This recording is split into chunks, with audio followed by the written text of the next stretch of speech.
నెల్లూరు నగరపాలక సంస్థ 45 సంవత్సరాలు 50 సంవత్సరాలు ఒక తరం తర్వాత వచ్చినటువంటి రిజర్వేషన్. ఆ రిజర్వేషన్ ని అనేక కుయుక్తులు పన్ని కోట్లాది రూపాయలు వెచ్చిచ్చి గిరిజనులకు దక్కకుండా గతంలో జరిగినటువంటి పరిణామాలు అందరికీ తెలిసిందే. అయితే ఈ మేయర్ స్థానానికి ఇంకా ఈ గిరిజనులు కేటాయించినటువంటి ఈ మేయర్ స్థానానికి ఇంకా 6 నెలలు సమయం ఉంది. 6 నెలల సమయం ఉన్న సందర్భంలో నాకున్నటువంటి సమాచారం ప్రకారం, ఇది నేను నాకు ఉన్నటువంటి సమాచారం మేరకు మాత్రమే చెప్తున్నాను.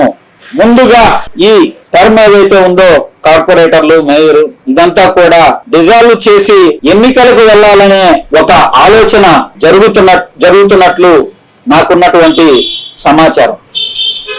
దీనివల్ల ఇప్పటికే ఈ 5 సంవత్సరాల కాలంలో దాదాపు 3 నెలల పాటు గిరిజనులకు కేటాయించినటువంటి మేయర్ స్థానాన్ని వాళ్ళు కోల్పోవడం జరిగింది. 3 నెలల సమయం.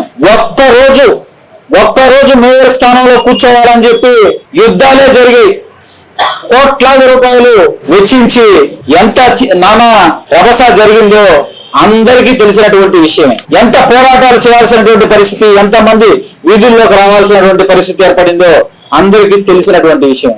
అది ఒక్క రోజు కోసం. ఈ రోజు అదే స్థానం ఇప్పటికే 3 నెలల పాటు గిరిజనులకు దక్కకుండా పోయింది. ముందుగా డిజాల్వ్ చేస్తే మరో 4 నెలలు 5 నెలల కాలం విలువైనటువంటి సమయం గిరిజనులకు దక్కకుండా పోయేటువంటి సందర్భం ఉంది.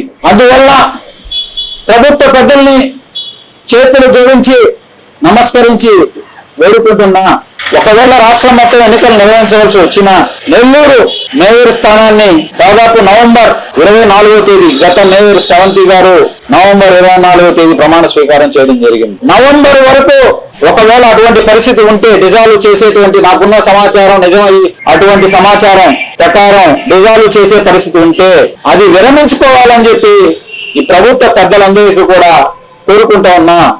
గౌరవ ముఖ్యమంత్రి చంద్రబాబు నాయుడు గారికి, డిప్యూటీ సీఎం పవన్ కళ్యాణ్ గారికి విజ్ఞప్తి చేస్తూ ఉన్నా.